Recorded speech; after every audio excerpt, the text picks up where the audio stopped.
Hello বন্ধুরা, আমি লাবণী আক্তার। আমি বাংলাদেশের একজন মেয়ে। বন্ধুরা, আজকে আমি তোমাদের সামনে যে গল্পটি বলার জন্য উপস্থিত হয়েছি, সেই গল্পটি আমার বাস্তব জীবনের একটি গল্প। যদিও গোপনীয়তা রক্ষা করার জন্য এখানে আমি আমার ছদ্মনাম ব্যবহার করেছি।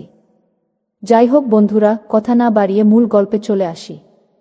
বন্ধুরা, আমার বয়স যখন 15, তখন আমার বাবা মা 32 বছর বয়সী এক ছেলের সাথে আমাকে বিয়ে দিয়ে দেয়।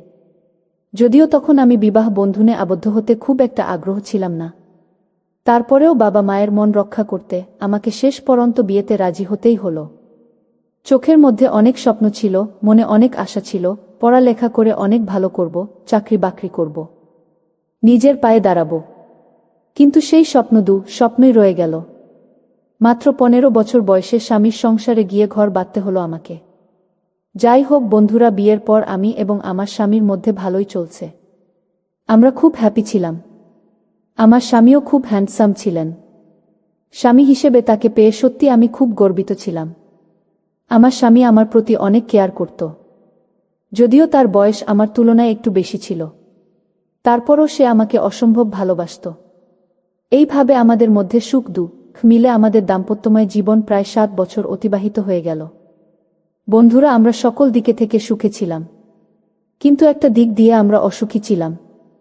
আর তা হলো, আমাদের বিয়ের 7 বছর হয়ে গেল, কিন্তু আমি এখনও মা ডাক শুনতে পারি নাই, অর্থাৎ আমাদের কোনো সন্তান হচ্ছিল না। এই নিয়ে আমি এবং আমার স্বামী দুজনেই মোটামুটি দুশ্চিন্তায় ছিলাম, কিন্তু কেউ কাউকে বুঝতে দিতাম না। বন্ধুরা, আমার বিয়ের 7 বছর পর আমার জীবনে এরকম কিছু ঘটবে তা আমি কল্পনাও করতে পারি নাই। আমার স্বামী একদিন অফিস থেকে খুব মন খারাপ করে চলে আসলেন। আমি বললাম, কি হয়েছে তোমার? সে কোনো কিছুই বলল না। মন খারাপ করে সরাসরি তিনি গিয়ে শুয়ে ঘুমিয়ে পড়লেন। আমি ভাবলাম হয়তো তার মন খারাপ, যে কারণে উনি ঘুমিয়ে পড়লেন। আমি বিষয়টাকে তেমন কিছু মনে করলাম না। এরপর থেকেই বন্ধুরা, আমার স্বামী আমার সাথে কেমন জানি অন্য রকম ব্যবহার করে, যা আমি তার কাছ থেকে কখনো আশা করি নাই। আমি অনুভব করতে পারলাম ধীরে ধীরে আমার প্রতি তার ভালোবাসা, মায়া, মমতা সব কিছুই আস্তে আস্তে কমতে শুরু করল। আমি জানি না আমার স্বামীর কি হয়েছে। আমাকে সে ইদারিং খুব একটা বেশি দেখতে পারে না। আমাকে সে একেবারেই সহ্য করতে পারে না। আমি বুঝতে পারছি না তার সমস্যা কোথায়। বন্ধুরা, আমি আমার স্বামীর পরিচয় দিতে দেরি করে ফেলেছি। আমার স্বামীর নাম অজয় মণ্ডল। আমার স্বামী একটি বড় ব্যাংকের ম্যানেজার। বেশিরভাগ সময় তো কাটে তার অফিস নিয়ে। যতটুকু সময় পেত ততটুকু সময় আমাকে সন্তুষ্ট করার চেষ্টা করত। কিন্তু আমার স্বামী হঠাৎ এই পরিবর্তন হয়ে গেল, আমি বাঁচতে পারছিলাম না। আমার প্রবলেমটা কোথায়? তাহলে প্রবলেমটা কি আমার নিজেরই নাকি আমার স্বামীর? আমি খুব দ্বিধায় দ্বন্দ্বে পড়ে গেলাম। কি হয়েছে আমার স্বামীর? কেনই বা আমার স্বামী আমার সাথে এরকম ধরনের অদ্ভুত আচরণ করছে? আমি তো আমার স্বামীকে কখনো কোনোভাবেই কষ্ট দেইনি। মনে মনে ভাবতে লাগলাম, আমার স্বামীর সমস্যাটা কোথায় তা আমাকে জানতেই হবেই। এই চিন্তা ভাবনায় আমার স্বামী রাতে অফিস থেকে বাসায় ফিরে আসলে তাকে খাওয়া দাওয়া করিয়ে একসাথে শুয়ে সুন্দর করে জিজ্ঞেস করলাম, কি গো, কি হয়েছে তোমার? ইদানিং দেখছি তুমি আমার সাথে একটু ভিন্ন রকম আচরণ করছো, কেমন জানি হয়ে গেছো তুমি, ব্যাপারটা কি? এর কারণটা কি? তুমি কি একটু বলবা আমায়? আমার প্রশ্নে উত্তরে প্রথমে কিছুক্ষণ চুপ রইল। তারপর আমার স্বামী অজয় মণ্ডল আমাকে বলল, দেখো লাবণী, আমার মাইন্ড খুবই খারাপ। কারণ তোমাকে বিয়ে করেছি প্রায় 7 বছর হয়ে গেছে, এখন পরন্তু বাবা ডাক শুনতে পারি নাই। মেন্টালিটি আমার এই জন্য খুবই খারাপ, যে কারণেই আমি একলা একলা থাকতে এবং নিব্বে থাকতে পছন্দ করি।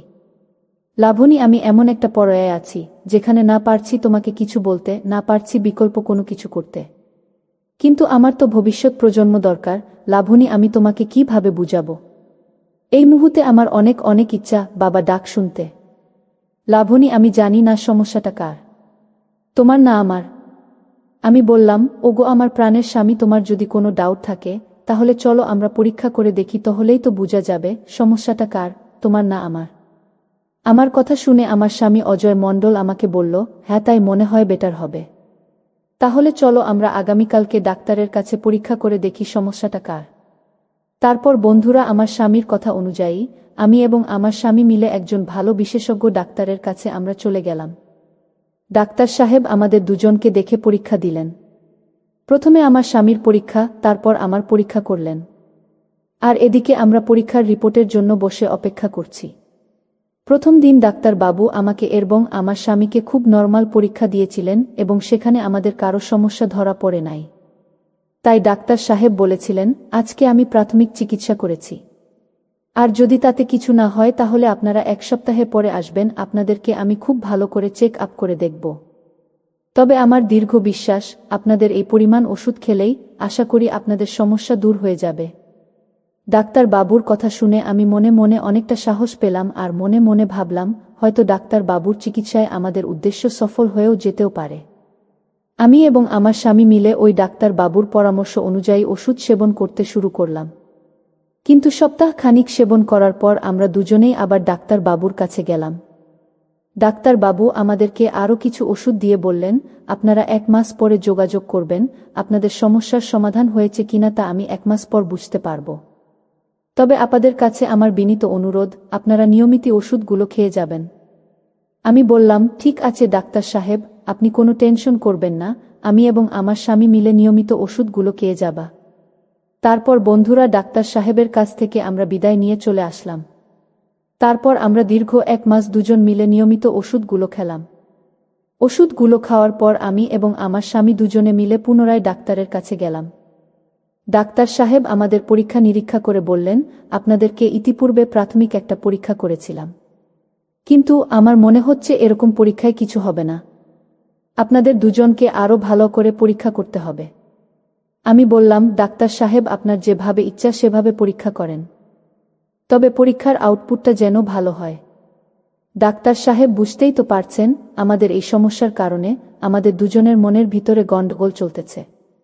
আমার স্বামী আমাকে রেখে বিকল্প কিছু ভাবছে, অর্থাৎ ডাক্তার সাহেব আমার যদি বাবু না হয় তাহলে আমার স্বামী দ্বিতীয় বিয়ে করে ফেলবে। ডাক্তার সাহেব প্লিজ আমাকে একটু ভালো করে চেক করুন, দেখুন আমার কোনো সমস্যা আছে কিনা। প্লিজ ডাক্তার সাহেব, আমি সতীনের সংসার করতে পারবো না, আমি আমার স্বামীর ভাগ কাউকে দিতে পারবো না। ডাক্তার সাহেব আমার কথা শুনে বললেন, ঠিক আছে মিস লাবণী, তুমি একটু ধৈর্য ধরো, আমি তোমাকে যথাসাধ্য চেষ্টা করব খুব ভালো একটা চিকিৎসা দিতে। যাই হোক বন্ধুরা, তারপর ডাক্তার সাহেব প্রথমে আমার স্বামীকে খুব ভালো করে পরীক্ষা করলেন। তারপর আমার পরীক্ষার সিরিয়াল। ডাক্তার সাহেব আমাকে পরীক্ষা করার প্রস্তুতি নেওয়ার জন্য আমাকে বললেন, একটু বেশি বেশি করে পানি খাবেন যাতে আমার পরীক্ষা করতে সুবিধা হয়। আপনাকে প্রথমে আলতা করতে হবে, তারপর বাকি পরীক্ষাগুলো করতে হবে। আমি বললাম, ঠিক আছে ডাক্তার সাহেব, আমি পানি খেয়ে পরীক্ষা করার জন্য প্রস্তুতি নিচ্ছি। কিছুক্ষণ পর আমাকে ডাক্তার সাহেব ডাকলেন পরীক্ষার রুমে যাওয়ার জন্য। তারপর পরীক্ষার রুমে আমি গেলাম। ডাক্তার সাহেব আমাকে বললেন, এই নিন, এই ড্রেসটা পরে নিন। আপনাকে ইতিপূর্বে প্রাথমিক পরীক্ষা করেছিলাম, আজকে আপনাকে খুব ভালো করে চেক আপ করে দেখব আপনার সমস্যাটা কোথায়। প্রথমে ডাক্তার সাহেব আমাকে আলট্রা পরীক্ষা করেন, তারপর আমাকে জিজ্ঞেস করলেন, মুখ হ্যাঁ করো।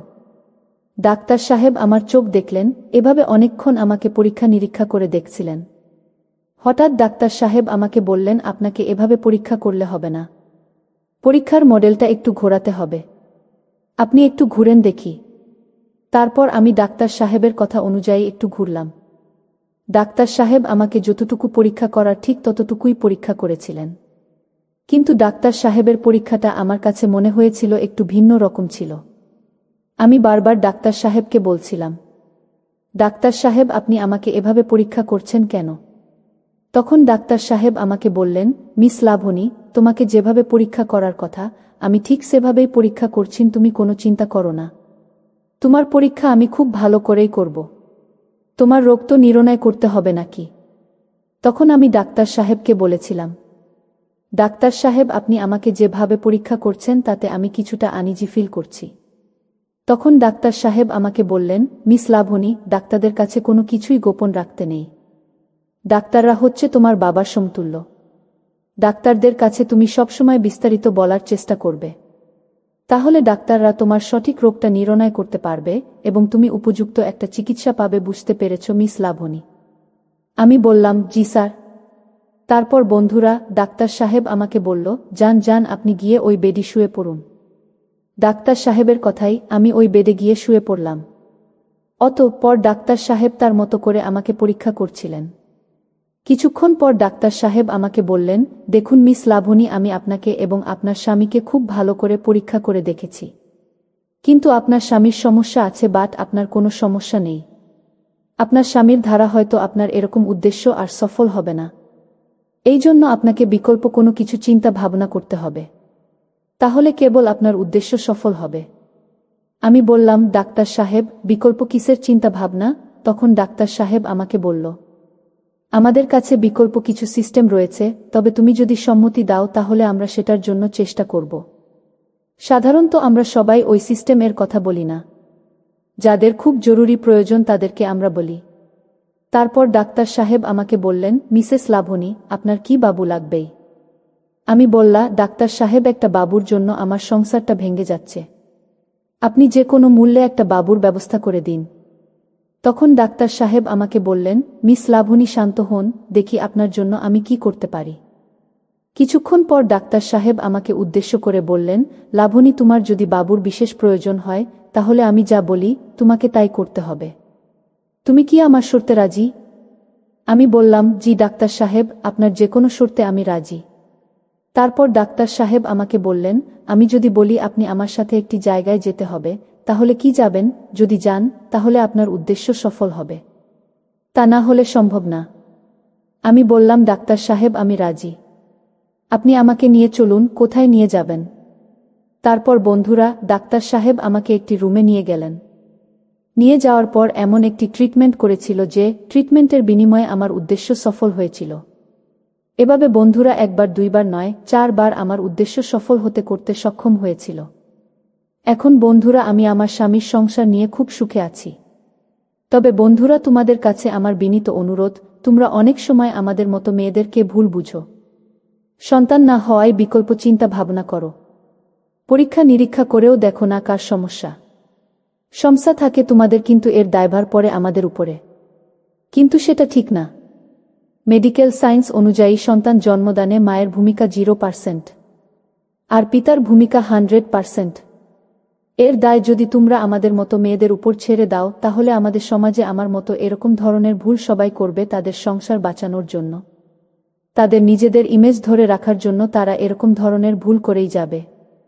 সম্মানিত বন্ধুরা, তোমাদের নিকট আমার ছোট্ট একটা অনুরোধ, তোমরা যারা আমার মতো এরকম ধরনের পরিস্থিতির সম্মুখীন হয়েছেন তারা কোনো কিছু করার আগে খুব ভালো করে বুঝে শুনে অনেক চিন্তা ভাবনা করে কোনো কিছু করবেন, যাতে ভবিষ্যতে কোনো প্রকার সমস্যার সম্মুখীন না হতে হয়। আজকের মতো গল্পটি এখানেই শেষ করলাম। আবারও আসবো নতুন কোনো ভিডিও নিয়ে। ভিডিওটি যদি তোমাদের ভালো লাগে তাহলে একটি লাইক দাও। প্রতিদিন আমি তোমাদেরকে একটা করে নতুন গল্প উপহার দিব, তাই তোমাদেরকে অনুরোধ করে বলছি, তোমরা যদি এই রকম গল্প পেতে চাও তাহলে দয়া করে আমার চ্যানেলটি সাবস্ক্রাইব করো। পরিশেষে তোমাদের সকলের সুস্বাস্থ্য কামনা করি। ভিডিওটি দেখার জন্য তোমাদেরকে অসংখ্য ধন্যবাদ।